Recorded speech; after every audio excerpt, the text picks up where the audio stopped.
So, if you think about corruption, one of the biggest problems around the world is how to measure it. Many of you in consultations have asked me, I want to control for corruption, but how do I measure it? How do I measure local corruption? How do I measure regional corruption? How do I do it? And it's a problem around the world. And the answer is, I don't know.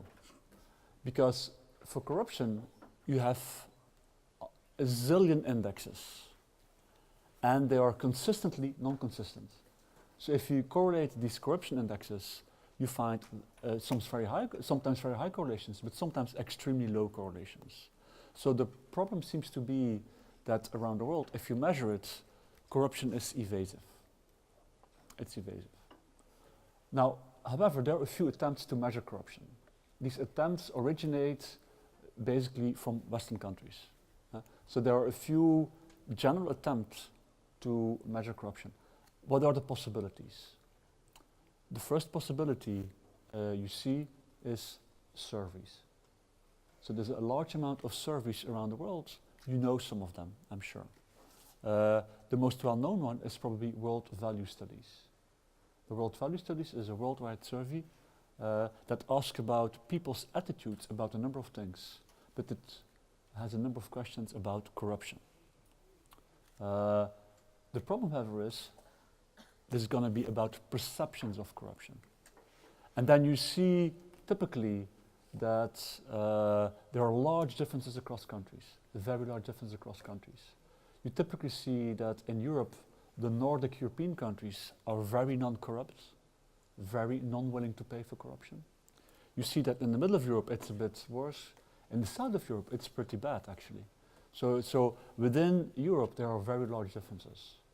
However, if you go to the rest of the world, results are very bad. So if you look, there are maps of Transparency International, I will talk about that in a second, that talk about corruption, and they have colors on the map. And they show red for corruption, and then you see the world map, and the world is really red. So my message is the world is a pretty corrupt place in general. Corruption is not something special or exceptional, it's more or less, it's the default.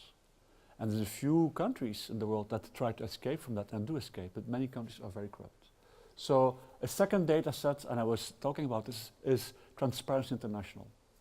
They use a very different method. So World Value Studies and the like use questions to individuals. So it's about perceptions of people in their daily lives. Transparency International does something very different. People confuse these things.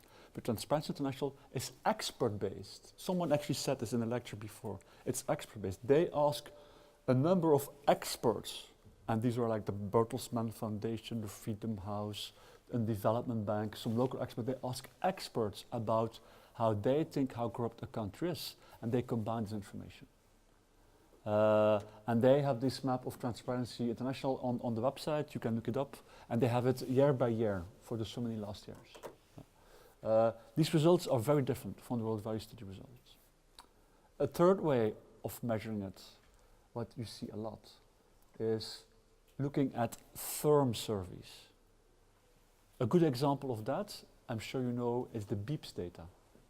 So BEEPS is a very long-running survey conducted by the EBRD, the European Bank for Reconstruction and Development. And they ask questions to firms in all Eastern European countries. Actually, they now also include, in the last waves, they include Greece, Germany, and some European countries. And within this BEEPS survey, they have questions about how much time do you have to spend with administration? When did you pay last? How much do you pay of your sales? How much time do you lose? So they have a whole number of questions about corruption and red tape that these firms encounter. So you have corruption measured from the side of individuals with surveys and with expert assessment. And you have corruption measured by surveys from the firm perspective. And then from the firm perspective, again, you have two things. You can ask firms about how corrupt is your government. And that gives you an index of corruption of the government. But there's also a bribe payers index run by Transparency International Not many people know it, but it's available online. And they do the opposite. What they do is they ask firms about other firms. So they run a survey on firms and they say, your experience, firms of this country, how corrupt are they? So, and all these things, they're all called corruption indexes, and they all measure very, very different things. So this last thing, the bribe payers index, basically what it does is it measures the willingness to pay for corruption at the firm level in certain countries. Which brings me to the following thing. If you think about corruption, you have to think about demand and supply. The supply of corruption is the administration or the government extracting bribes. But the demand is the willingness to pay. Do firms in the country actually want to pay for the corruption? Do individuals find it normal to pay in the corruption? And both things are different. So if you want to fight corruption, the question is, what is the most important thing? You could try to, if you think about a demand and supply framework, you will have an amount of corruption equilibrium and a price. If you want to reduce corruption, what could you do? You could try to make supply shifts. How can you make supply shifts? Create marginal costs for the government. That's what we call control of corruption or anti-corruption campaigns. And there are a lot of campaigns officially in Russia, and in China at the moment. They're not equally effective, but control of corruption is a crucial thing to fight these things. What do? You create penalties, you put people in jail, and that means, what will it mean? It will mean that if you think of demand and supply, supply will shift back, because supply is a marginal cost to provide it, and the marginal cost is getting into jail, so it will shift back. So what will happen? You will have less corruption, but a higher price. So you will have less corruption from ordinary people, but the corruption that remains will be the real serious corruption, with real money. If you start to punish people, they will only do it if it's worthwhile. And that's what you see in many countries. However, the most effective way to fight corruption is working on demand. That's what Europe does. Try to change the social norms. So if you have supply and demand, try to, if I look from your side, supply and demand, try to shift. So try to shift demand, right? No, wait, try to shift demand like this, right? You try to shift demand. So make people, so the example I usually give to my students is, so let me tell you a personal story. I've been traveling many countries. When I was here in the 90s in Russia, I was driving by car. At some point I was stopped by a police car.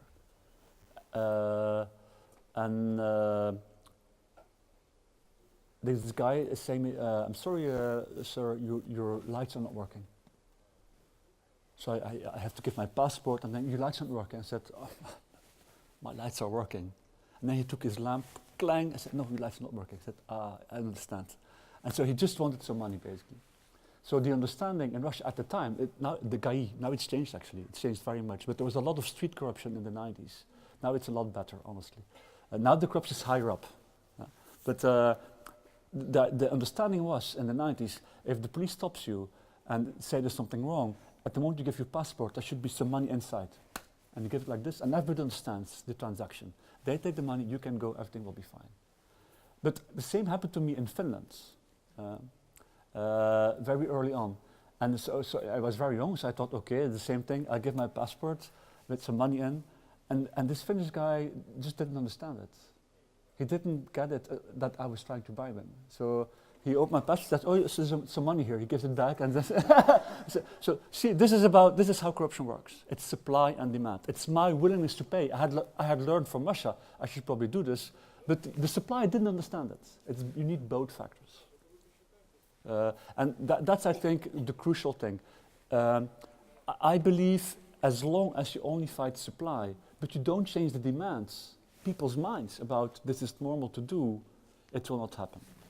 How can you change people's minds? I think one crucial thing, and that's why Europe is at least less corrupt on the daily corruption than Russia. I think what Europe essentially does is free information and communication is very useful. If that would happen, immediately people would get angry, it would be in the news, there would be websites, there would be protests. People will just not have it. The demand for corruption is very low. The willingness to pay is zero. And that's why even if people are corrupt and they try to do it, It's just they're going to be caught immediately. So that means if our willingness to pay is very low, the marginal cost for the supply is very high. The likelihood to be caught is very high because people will tell right away. And that's why it's changing. One of the interesting things in Russia is why is daily corruption actually of the police going down? There were some websites, I'm sure people know, some website where if you actually had to pay for something, you just report it.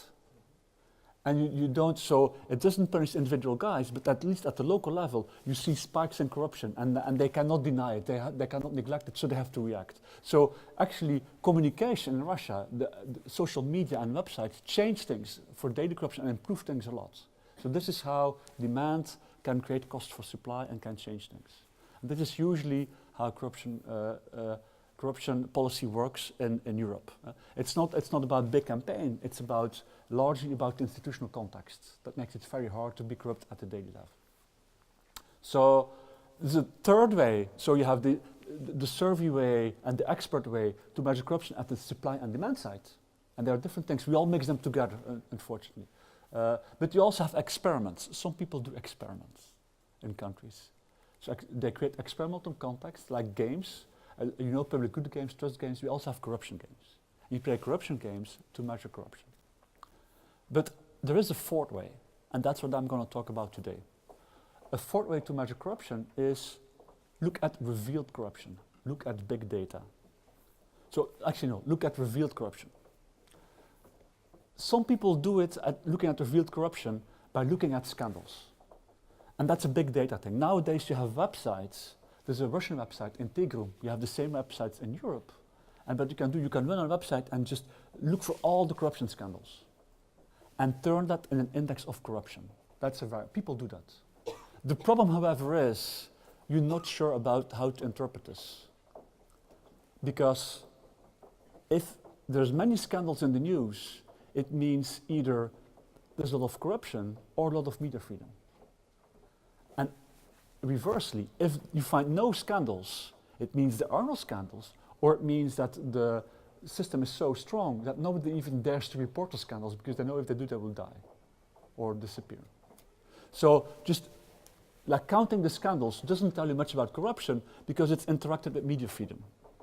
And it's very hard to assess this. There's a paper actually of Nikita Zakharov last year in Journal of Law and Economics, the guy who also works with the media experiment, and he tries to combine, he was here in some school last year, and he gave us an index that tried to combine the two. So he was counting the scandals in Russian regions and combining it with how many journalists were killed and how many and media freedom. And if you combine it, you get a kind of index of corruption, but it's still tricky, it's difficult. However, you also have more and more big data sets. You could look at corruption using not another source of big data, not the reports, but use the actual things happening. And that's what I'm going to talk about. I'm going to talk about corruption based on license plates data. So we found the data of all Russian license plates.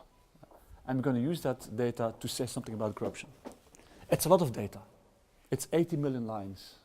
It took a long time to actually extract this data from the data set. But this is the question, right? Interesting. This car has a license plate A111AA77. It's a very expensive Range Rover.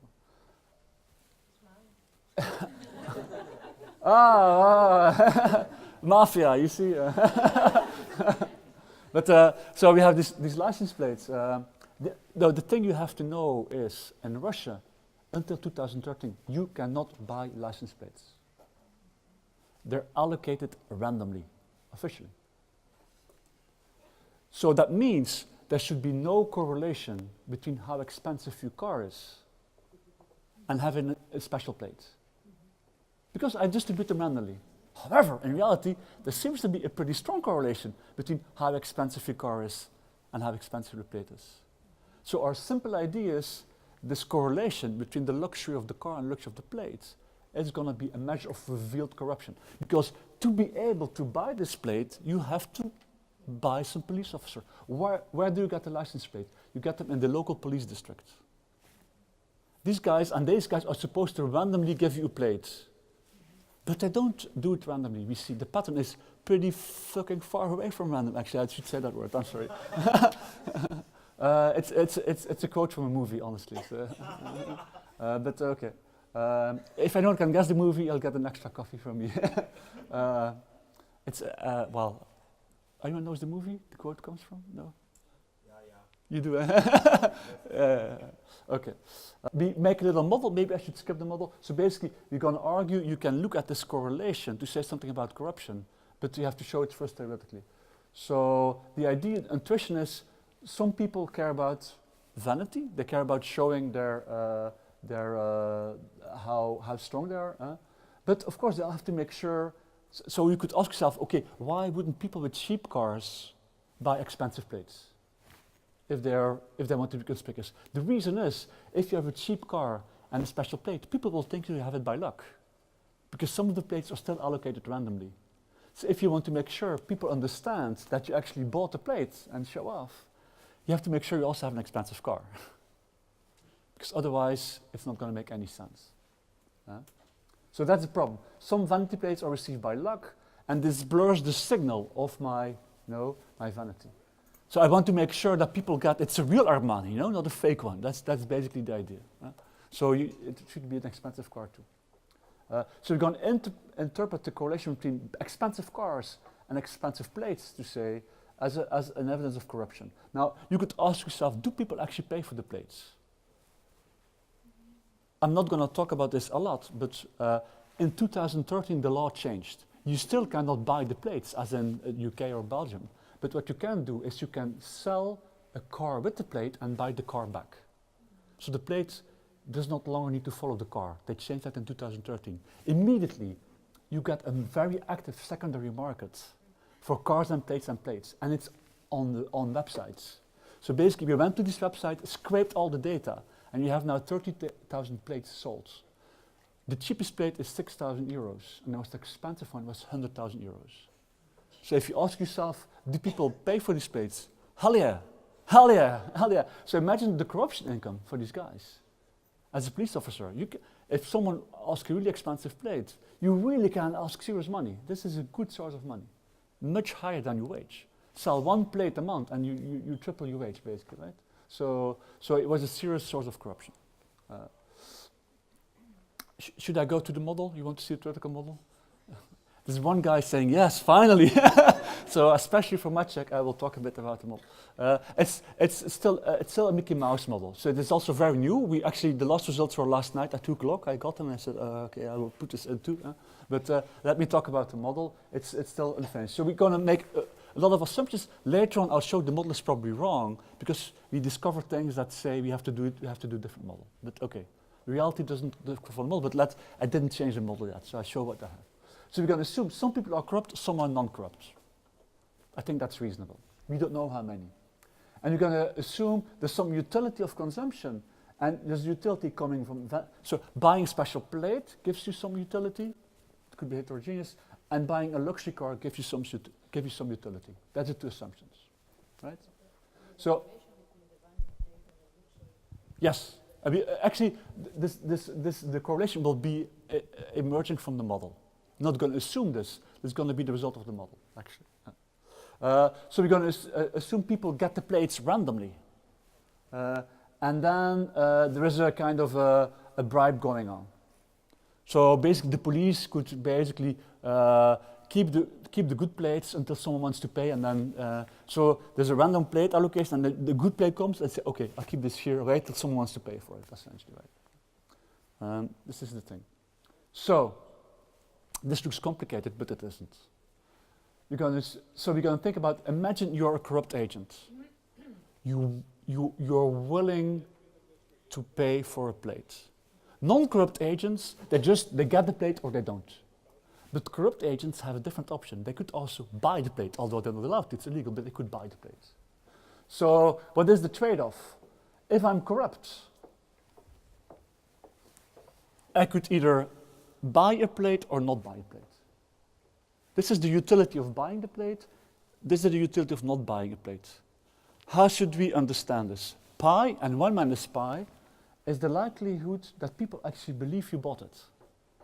Because my utility from getting a vanity plate is only there if people actually believe it's a vanity plate, if they believe I got it random, if they believe my Armani is just fake, it doesn't work for vanity. I have to show it's a real Rolex, you know? I can jump on it, it still not breaks. I mean, it's a real thing. So you have to show this signal. So with probability pi, people believe the vanity is real. I have utility of 1, that's the utility of the vanity plates.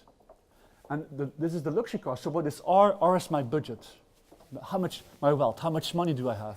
So I have my money minus what I paid for the bribe. I paid the bribe because I bought the plate, divided by the price of a luxury car. So this is basically how many luxury cars I could buy, say, basically, right? So I have a utility of, if people believe it's a vanity plate, I get the utility of the vanity plate, and I get the utility of a number of luxury cars. If people do not believe it's a vanity plate, I have 0. The vanity is worthless, and I still have less luxury cars, right? If I do not bribe, I have this. So the advantage of not bribing is you get R, you get more luxury cars, right? There's no R mine. I don't pay the bribe, I keep the bribe, I have R. Does this matter? I just give you the numbers. The most expensive plates are 100,000 euros. That's actually a lot of cars. That's 2 good luxury cars. So the difference between R P Lux and R minus P bribe P Lux is 2, basically. It's 2 luxury cars for the most expensive plates, you see? So it matters. Yes, Peter. So you're saying the price, you're looking at the price of luxury plates, you're not looking at what things are sold for, so someone can just put it up for 100,000 euros, but... No, we have the actual sales. Okay, so you've got sales data to figure out... Yeah, you have transaction data, yeah. Good question. It's not a crazy demand, it's an actual sale, yeah. So this is the model, right, you see? And so the profit of this corrupt agent will be this A and B, right? So now let's define this probability. So the crucial thing here is this pi. The probability that people think it's actual vanity plate, not something else. How will we think of this? Well, think of John. John was talking about proportions, right? Is it under or overrepresented? Well, this is what we're going to do. So this phi thing is the share of vanity plates for a given luxury level. Because we know how many vanity, so if we define vanity plates, we know what is the random likelihood. It's more or less 3-4%. And we observe the real likelihood. So for example, if you have Bentleys, the expected share of vanity plates should be 3%. But the real share of vanity plates is 20%.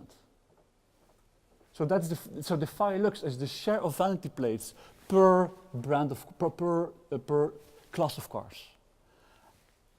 And if my share is very high, if for very expensive cars there's a very high share of vanity plates, people are going to believe this is not random. It's too far away from random. They see all these Bentleys have expensive cars, so the ones that have it probably bought it. It can't be random. It's like some Bayesian updating idea. So we're going to use this and this probability that it's luxury. It's basically depending on the F-lux, and the P is the real. So what John was doing, what is the share of like elite names, and what would be the normal share, right? So that's what you do. What is the real share, the observed share? What is the expected share? And the difference, relative difference, what is the percentage you're away from normal? That's the measure of this probability that it's actually vanity. And if you solve this model, basically what you get is there's some level of budget, some level of resources that gives you the equilibrium. You get something like this. So this is the luxury, how expensive your car is, and this is the budget you have. And so what you get in the model is that from a certain point, so if your car is here, so this is the corrupt agent that decides to either be corrupt or non-corrupt, to buy or not to buy. So this is the non-bribing part, and then the discontinuity, and then there's a bribing part. And so what you get, if your car is very cheap, you will never bribe. The blue line is not there. There's an in-between range of luxury where you could bribe or not bribe. But from a certain luxury segment, if the car is expensive enough, you always land on the blue end. The corrupt agent is always going to bribe. So that means that if this model is true, this like the share of vanity plates in a thing. So you can see that the share of vanity plates as compared to the real share is like linearly related to the number of corrupt agents. So C, remember, in the beginning, is the share of corrupt agents. So basically what we are saying, what comes out of the model is that you can measure the share of corrupt agents by looking at the correlation between expensive cars and expensive plates. And the larger the correlation, the higher the share of corrupt agents. That's a very simple, basic idea. It's actually a wrong idea, it turns out, but okay. So, how do you define this stuff? What is a luxury car? So, we had this data set. In this data set, we have the type of the car. But the type of the car is a name.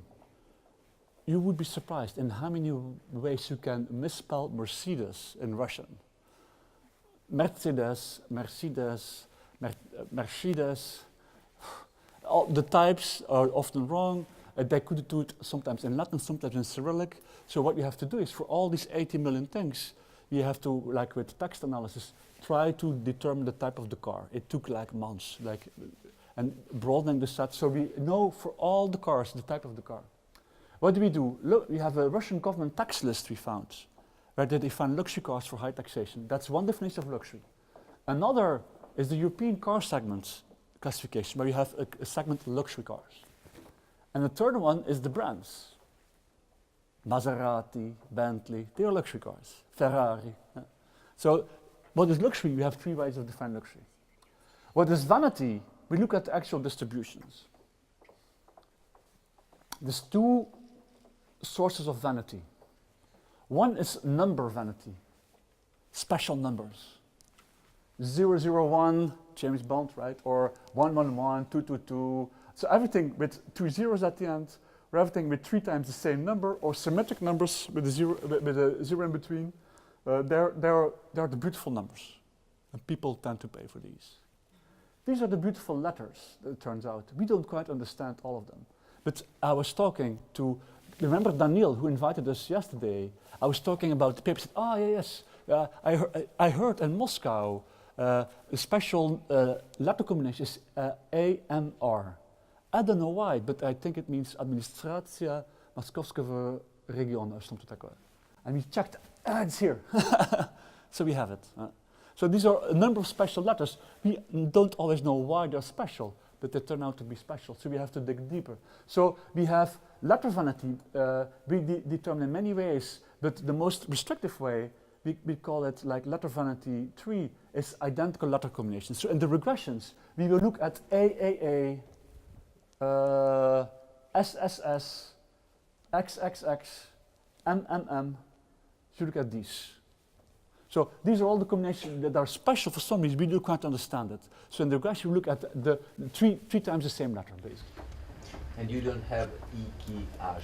No, I know. Jedu kak chachu. So Daniel also said this. No, apparently this is, so it means in Russian, I drive just like I wish, as I wish. I do anything I like.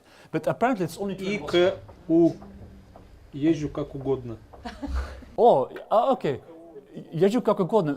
They said me jedu kak chachu. So the different interpretation of the same EKH, but it doesn't turn out to be here. And it's for the ФСБ. So use microphones. Use microphones. We have microphones. No microphones, no. no question. Yeah. No microphones, no question. So there might be another number. I think that YKH is very common, and Yes, it's not special You enough, have to include this probably in the regression. Yeah. And also, if I have the microphone, can I ask a question? You can ask anything. Yeah. So there exists a considerable wage gap between private sector and state sector. Yeah. And public sector. Yeah. Don't you think that one of the way to fight corruption is Increase the wages. Or no. Yes, make this gap less. So to increase wages in public sector and increase enforcement or less tolerance to corruption in public sector, because public officials will be afraid of losing their job. Yes. And Yes, will help to in theory yes, in practice no. But there's a good question, not related to the paper, but I think increasing wages help for petty corruption, but not for structural corruption. Think about the Vnukova guy. He was very. I remember the example I gave about the head of the airport of Vnukovo, who was in the scandal in the TV Rain paper, and Yeah. this guy had really high wage. Still, he was doing it. The fact that you're rich doesn't mean you do not even want to become a lot richer if you think you'll get away with it. No, but it's more about so-called бытовая corruption. Yeah. That will For change. medicine Yes. workers and Yes. For police. petty corruption, that's so like little police corruption, little bribes in the hospital. That will of course change if you increase wages, Yeah. definitely, and that would help. But of course, this is a special topic by itself. But let me say it like this: you have to be able to increase the wages. I don't think in Russia at the moment that's possible. Okay, and about revealed corruption, maybe this is when demand and supply didn't have agreement. So they didn't take to the agreement, the demand and supply part, and that might cause a scandal, and you reveal corruption. There might be some bias. Yeah. So someone had to pay too much, or Yeah, someone didn't want to pay enough, Yeah. and then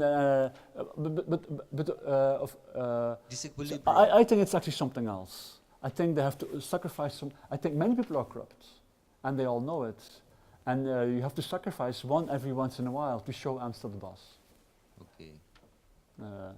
Yes, but Do you use different regions? yes.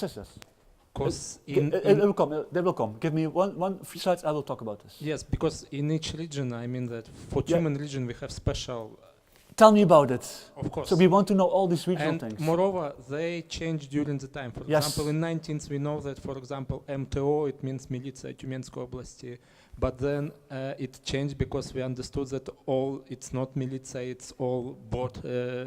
And then suddenly, so it used, I mean that even for numbers, for example, Yeah. our chief of militia used his telephone number like 707 and nobody could, I mean but when he was, yes, I know.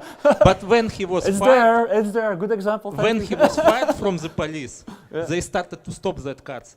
I mean that for some Yeah, period but of time. wait. The data stops in Yes. 2006, right? Yes, So, yes, yes. So the signals change over time, and the more information you have, the better. But I'm happy you point out the 707 thing because it's there, and the AMR thing also is there. So it will not be perfect, but it's good enough. I mean that it can be any number Yeah. due to some. Telephone number in administration. I mean, it's wait. yes, it's Again, peculiarity that you cannot catch. No. But again, this is a big data approach. Yes. So you will miss things. That's not the point. The point is, do we find a pattern?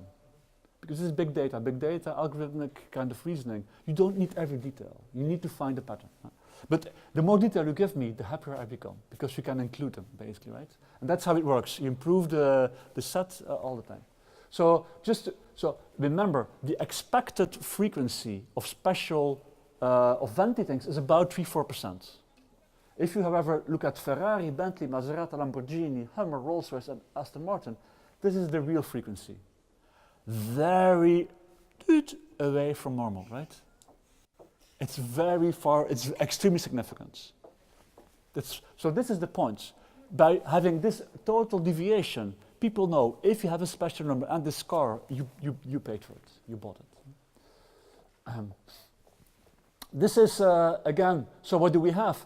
So we have this number vanity, as defined before. What do we have? We have all these, this is a European car classification. And you have A, B, C, D, and there's like small sedans, family cars. But then this is executive cars, this is SUVs, this is sports cars, and F is the luxury cars. And what is this? This red line and the green line are the number vanity the red line is the theoretical mean. So this is what you should get on average according to if they would allocate randomly the 007s, it would be almost close to 4%. In the sample, on average you have this.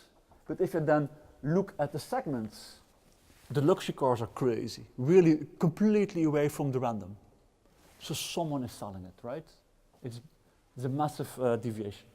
Now this deviation, so we can measure this. How far is this away from this? Right? This is the idea. But you can measure this by region, by police district, by age of birth, by region of origin. So you have a measure of revealed corruption, and you can look at the granularity of it. This is simply the number vanity and the letter vanity conditional on having luxury cars. So look at this one. You only look at this part. And we're going to show the numbers for all the things. So it's the frequency of the vanity conditional on having a luxury car. The frequency of vanity conditional on having a luxury car. And this is the normal. So this thing here is what is here, the red line. Right? So I have the red line, 3%. It's actually 8% for number vanity. We have the 3 letter vanity, so let's look at the third one. This is 3 times the same letter. NNN, XXX, KKK. It's very small, and this is the actual thing. And this is the significance. So you find there's a really strong pattern. You have it for number vanity, you have it for letter vanity. And so you have different subpopulations of luxury. So, okay. So this is interesting. So that means you could do a regression. You could do a regression of the vanity defined in some way, letter vanity, number vanity, the union of the two on the luxury segment. And the beta is going to be the measure of the C, the measure of corruption, basically. Is the thing. And so you see these things are very significant. These are the T statistics. It's a zillion standard deviations away from 0, right? So it means that vanity is a lot more likely with luxury cars, no matter how you define luxury. And so what is Lux 1, Lux 2, Lux 3, Lux 4, so Lux 6 is like the Maseratis, Bentleys, Lux 1 is then the Russian car segment, Lux 2 I think is only the highest segment, this is the European car segment, and then is the highest parts in European car segments. So you have different measures of luxury, right? And the more restricted, this is the extremely restrictive, the Maseratis and the things, you have the huge coefficient, 10. So it means there's something there. So basically what you can do now is you can estimate, since you have so much data, you can estimate this thing by region of origin, by police district, by all these things. And you get Bs, you get all these Bs, and they will be the estimate of corruption. And so you have a revealed corruption index, basically. This was you were asking me about this, right? You have letter combinations for special government officials. You have the city administration, you have the prosecutor, you have the federal drug control, migration, the GIBDID, that's the traffic police, the previous GAI, the higher authorities, the internal affairs, the state, the FSB, and the Supreme Court. The FSB turns to be very corrupt, actually. So this one is the one that is significant. And the regressions, we exclude these, right? These are special letters that are kind of only available, in theory, for government employees. We do not want them to contaminate the data, but if you look at it, you see that you actually find significance for the KGB. The KGB is driving around with special numbers, luxury numbers. Okay. So the next thing we did is we looked at all the people in Moscow, because in this data set we also know where they were born and where they were raised. We know when they registered the car in Moscow, we know the region of origin.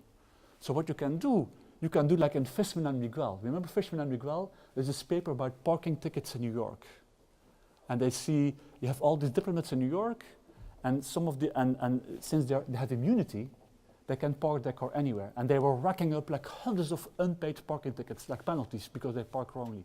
And then they showed this paper that this is very strongly correlated with the corruption in the home country. This is the same thing.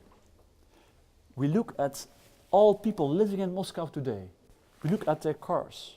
We estimate by region of origin their beta, the B, the corruption.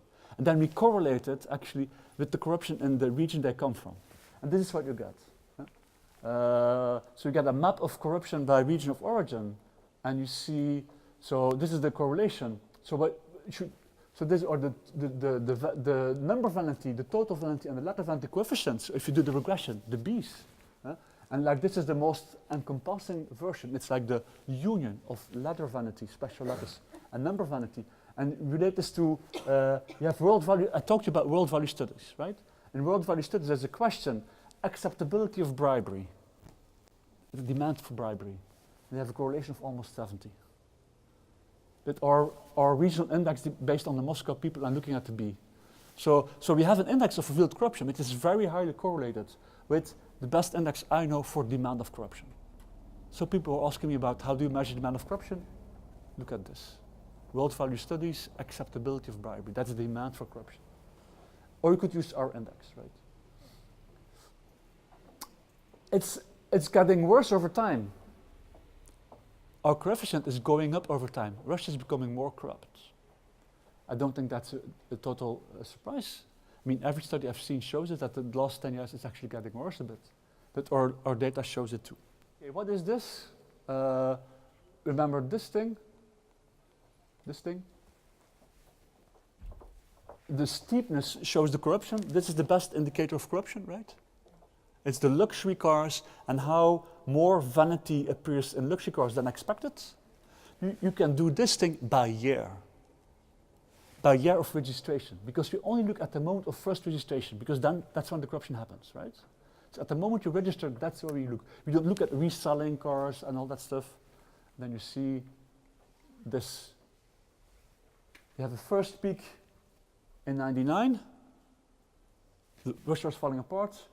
Putin cleans up things a bit, and then it's getting worse again. So it seems that there is but then, of course, the data stops in 2006. You could also look at years of birth. You could estimate a B, but now it's time specific, not region specific. Look at age of birth. And you see that in periods of people that are born and raised in periods of unrest and high mortality, the transition period until the fall of the Soviet Union, the Russian Revolution, the collectivization and the famine following it. You see that this is very speculative. There seems to be something, John would like this, epigenetic. There's a lot of study about if you, the first 3 years of your life, if you have problems with getting access to good food, and there's a lot of instability, it affects your whole life and your social norms. It's actually very wide literature, and they look at Sudan, they look at famines around the world, and they look at cohorts of birth, and you see people have very different social values if they are born in very bad periods. And you see the same here with corruption. So it seems to be that people are more corrupt if the first years of their life were very, very unstable. A bit surprising. It's not a very, we have to think about whether we want to pursue this, but it's a very interesting pattern, I would say. It's surprising. You can look at police departments, right? So we could do the same thing. We could estimate this luxury on vanity not by region of birth, not by year of birth, but by police department. And then you could classify the police departments based on the coefficients, right? So let's say we disentangle low corrupt, high corrupt, and very high corrupt police departments. So 2 would be the most corrupt, as revealed by the B. So the B is going to be our measure and then that's what you get. Again, these are the car segments. So what is interesting to see is the following. So the zero is the group of police departments that are not corrupt. And look here, very close to the expectation, very close to the expectation, very close to the expectation, very close to the expectation. They become a bit corrupt here. But then look at the very corrupt ones. 2, they're below. Below, below, below, below. And then at the moment the car is that expensive, it's really above. So what seems to be going on, it's not very clear actually. But what seems to be going, so we have, this is the result of last night. I just show you, and I don't know what it means or anything, but it seems to be for the number vanity, the corrupt police departments are hoarding the expensive plates. Because the cheap cars actually get less expensive plates than expected. So what happens is they keep them aside, and then they sell them to the people that want to pay. Well, and the non-corrupt police department, the less corrupt ones, they don't keep them aside. So you have more chance to get them by luck, but they still sell them if you want it. They would get additional ones if you want. Yes. Question. Maybe I missed something, but these police departments are located where? Because if they keep on a side these Yes. peculiar plates, it means that they have some sort of a market. Yes. That is, they have the expectation to sell. Yes, they have a local market. Yeah. So there are many more police departments than regions in Russia. And every region has a few police departments. Actually, within Moscow, there are quite a few police departments. And so people can choose where they go, but of course it has to be more or less where they live. They can't go too far. So there is a market, and they can expect. Yeah, but I people could coming to expect that this kind of plate market Yes. would be the stronger, the higher the income in that area. Yes, Because yes, yes. this Yes, is yes, yes. really, I think Yes, that yes, yes. it There's is control really for income, local income. yes, Yes, it yes, is really relevant the effect of vanity, because you are not doing corruption to exchange to have some profit for your firm. You are doing corruption to Yes. increase an element of your vanity, which is by itself a value for yourself, but not for Yes. in other. But of course, the way we measure vanity is looking at within luxury cars, how much more people have special numbers. So in a sense, we look within luxury cars, how many more have a special plate, right? Of course, in those regions where very few people buy luxury cars, this is going to be much more fuzzy. So the standard error is going to be much larger. So it's going to be, the measurement is going to be more noisy. It's not going to be biased. But we should take it into account. So we should try to, yeah, we actually have been thinking about this. But we don't quite see yet how we should do it. So if anyone has an idea, please tell us. You could do the same for letter vanity. There you see really the corrupt police stations, it's always increasing. So it's something, and there's a really big difference here. Okay. Now, I'm not finished yet, right? Very far. So that was the end of the presentation until last night. So basically there's corrupt. There are corrupt police departments. But okay, then we thought, wait a second. That's the stuff we did last night. We had an idea, but we did some regressions now and put them into tables. So we had been experimenting. Now we have tables. If this is true, is it really vanity, or is it connections? If I have a special plate, this maybe mean not only that I show off that I'm the great guy, but also that the police is less likely to stop me, that I'm less likely to have a penalty, that I'm less likely to lose my license, that if I lose my driver license, I don't lose it as long. Oh, that's something different, right? In this data set, we also have all the accidents that are registered. It's going to be biased there. We also have all the fines that are registered and how high the fines are. So we said, okay, let's have a look into this. So what you're going to do is you're going to have a double hurdle model. We're going to have two double hurdle models. A double hurdle model is if you have a nested problem, basically. There's many ways to do it, but basically, so if you look at fines, you have to estimate in basically one model the likelihood to have a fine, and conditional on getting a fine, how high is it? And the likelihood to lose your driver license, and conditional on losing it, how long you lose it. So that's the two things we will do. This is the first thing. This is for letter vanity and number vanity. Forget about this. Let's look at the letter vanity, because we ultimately find that it's letter vanity driving this connection thing. You see that, so the first part is, so what is dependent variable? Here dependent variable is, what is the likelihood that you get a fine? And you see, if you have special letters, M, M, M, O, O, O, X, X, X, you're a lot less likely, actually 4% less likely to be fined. If you have a luxury car, you're a lot less likely to get a fine, I mean, a registered fine. But the combination makes no difference. However, conditional on having a fine, you're going to pay more. You're less likely to have a fine, but if you have a fine, it's going to be a bigger fine. So that's kind of interesting, we thought. What about losing your license? Forget about this again. This is the same thing for number vanity. You can have a look at it, but I'm going to focus on one because there's too much data otherwise. Look at letter vanity.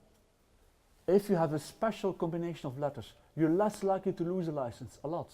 If you have a luxury car, you're a lot less likely to lose a license. And if you lose it, and you have both, you have an expensive car but an expensive plate, you're a lot less likely. Look at this. It's going to be a lot shorter. So this is expressed in years, I believe. So this is like 30% of a year. It's a lot. So you're less likely. There's a question. You're less likely to lose less, and if you lose it, you're gonna lose it for a lot shorter period.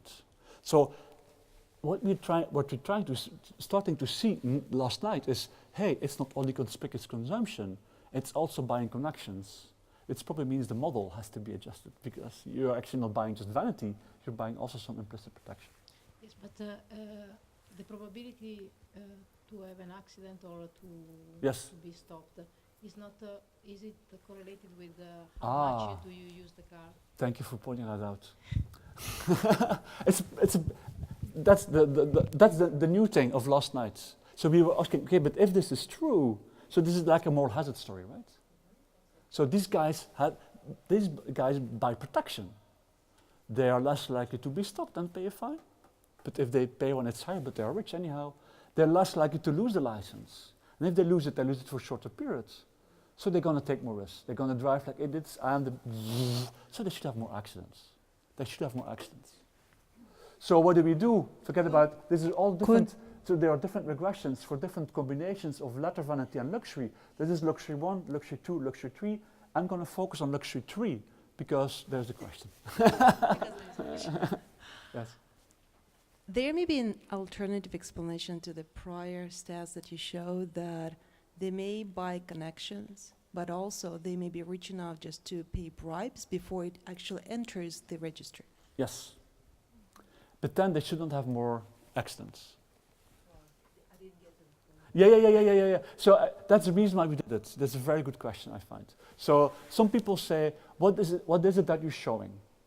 Do you show your connection, or do you show your willingness to pay bribes by having a special plate?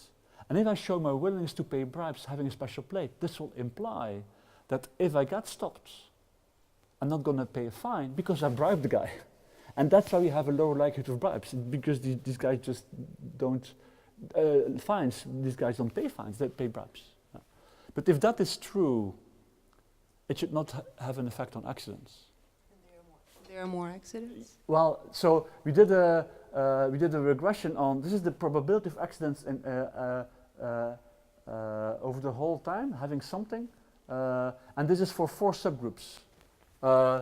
So this is, if you look at this is the group of no vanity, vanity 0, and no luxury, cheap cars with normal plates.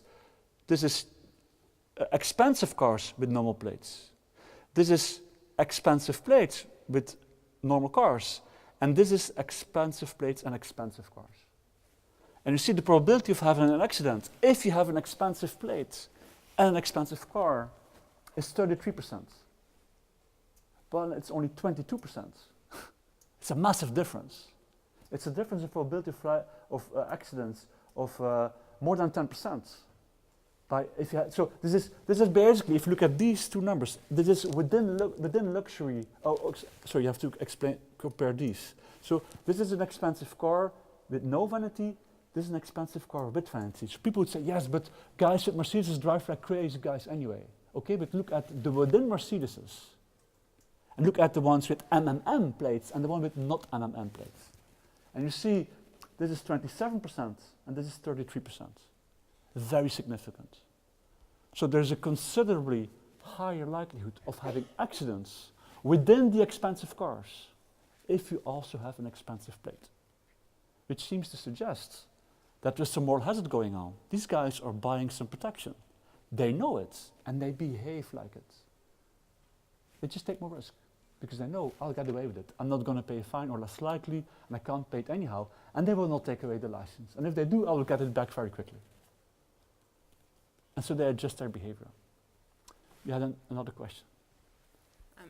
It's not a question on just did you actually test for the statistical significance of the difference in this model? Yes, or- yes, we did. Yeah, yeah. But look at the t-stats.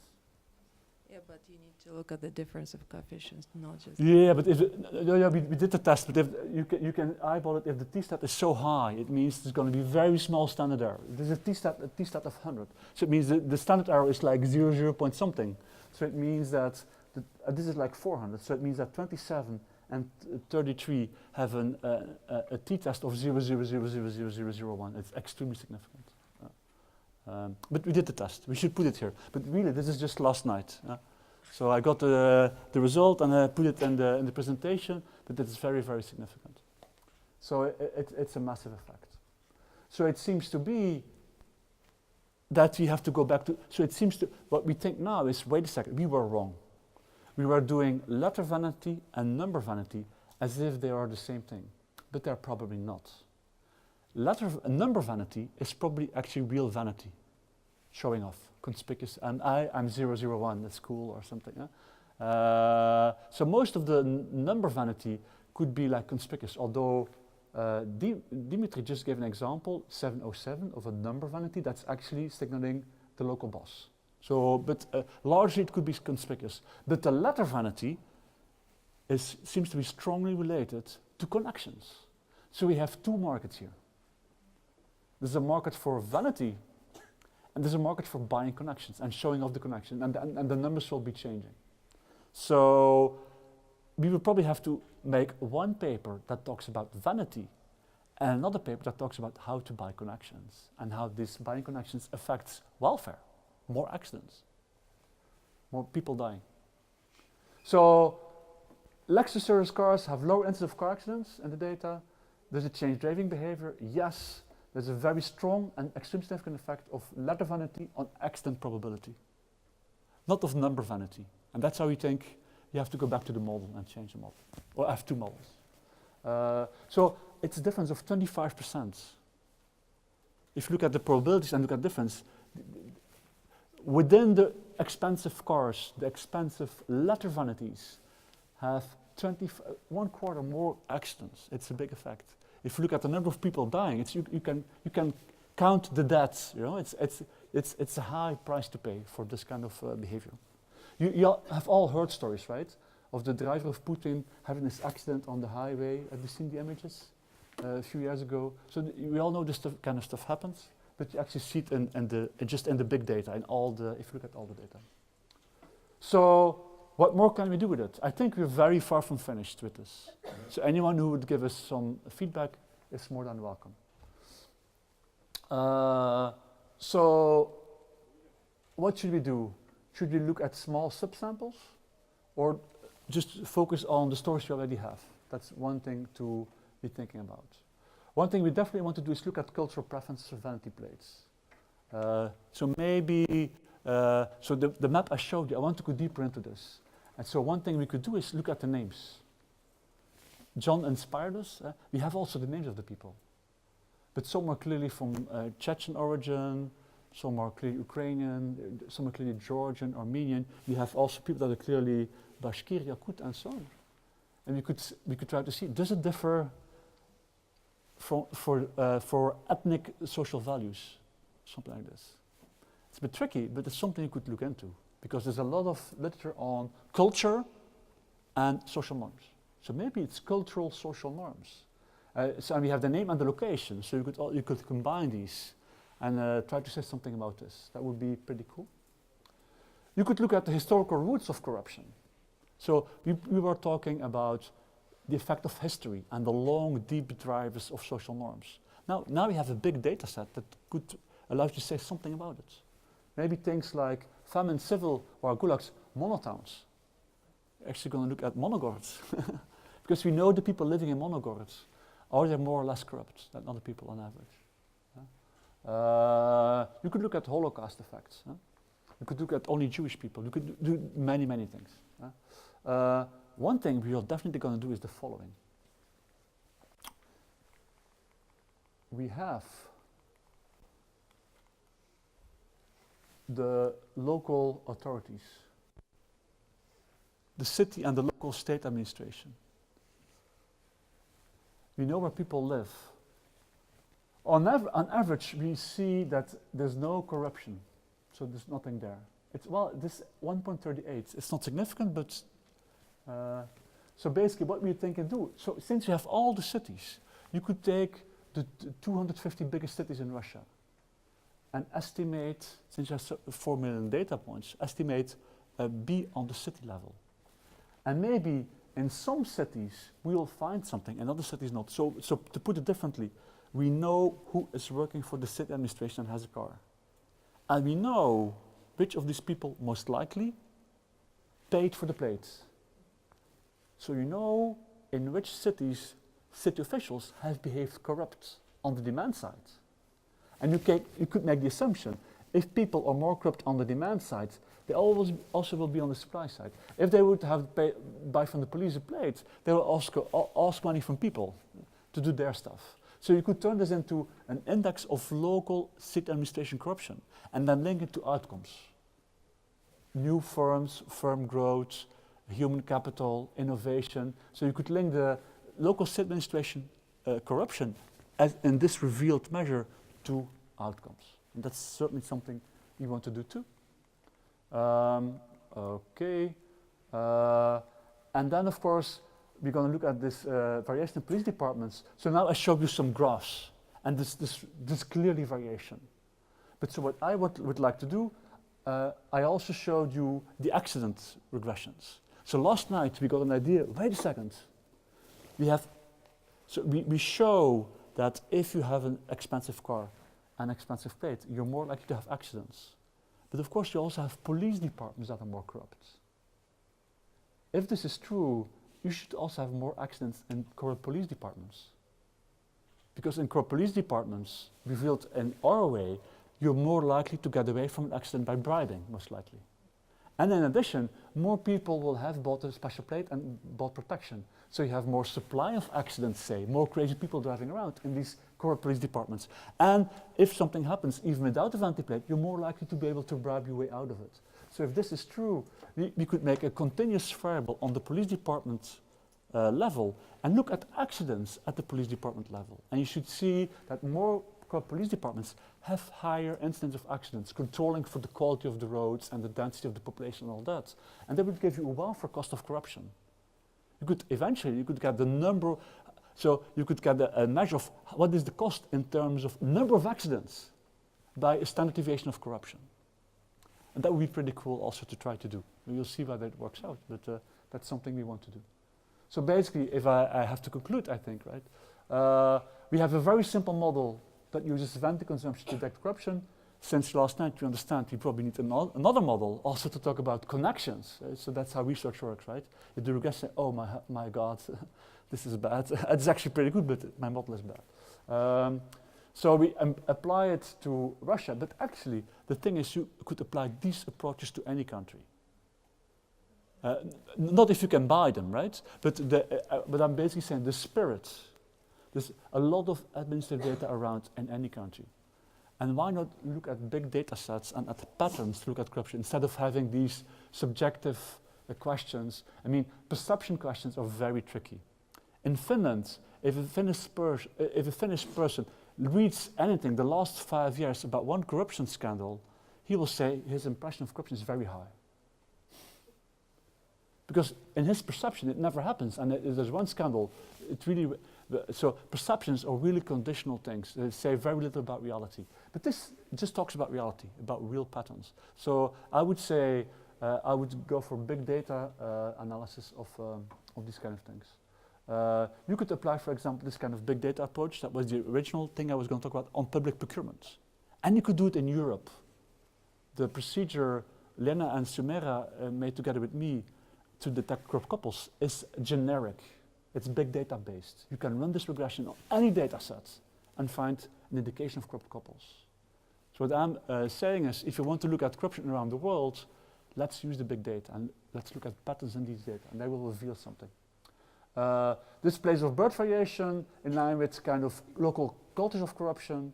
There's welfare cost in terms of driving, and we have to look at police corruption in that sense. And there's some kind of interesting year of birth variation.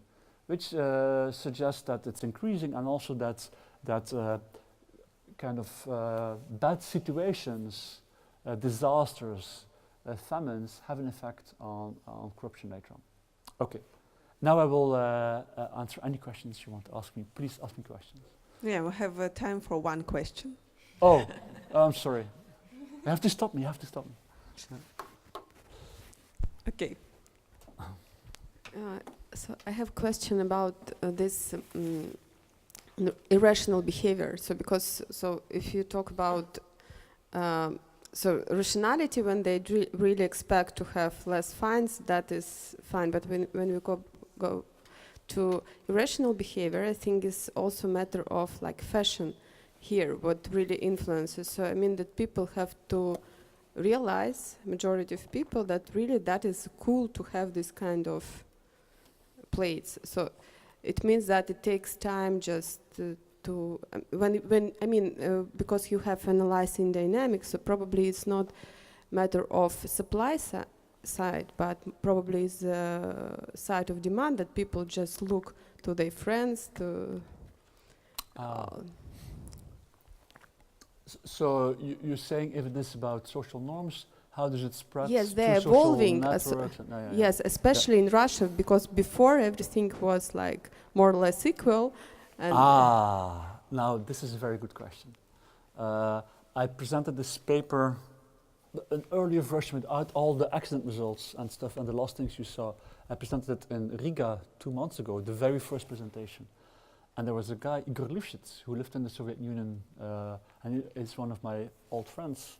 And he said, Koen, this is wrong. In the Soviet Union, there was a massive amount of the same thing. In the Soviet Union, all the nomenclatura, all the people working, they all had special plates. So the idea, not the vanity part, but the whole idea of signaling connections and power by having a car in the first place and having special plates is very Soviet.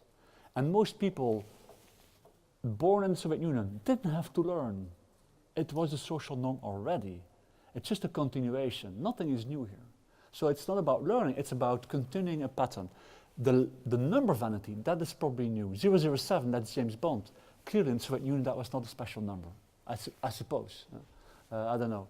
But the letter vanity was there always. And actually there are websites with pictures of Soviet cars and listing the name and the function of the person and showing the plates. And there's a very clear pattern. Actually, we're going to include this probably in the paper. So now we are scraping a website of Soviet plates as we speak. And show, just to show that, I mean, we get this question. So I find a good question. And you have to answer it. And we're going to show that in the Soviet Union, it was there. The letter connection thing was there. And it's a continuation throughout history. So it's not something new. It's something that existed and just goes on forever. Еще вопрос. Okay, thank you. О, нет вопросов. Спасибо.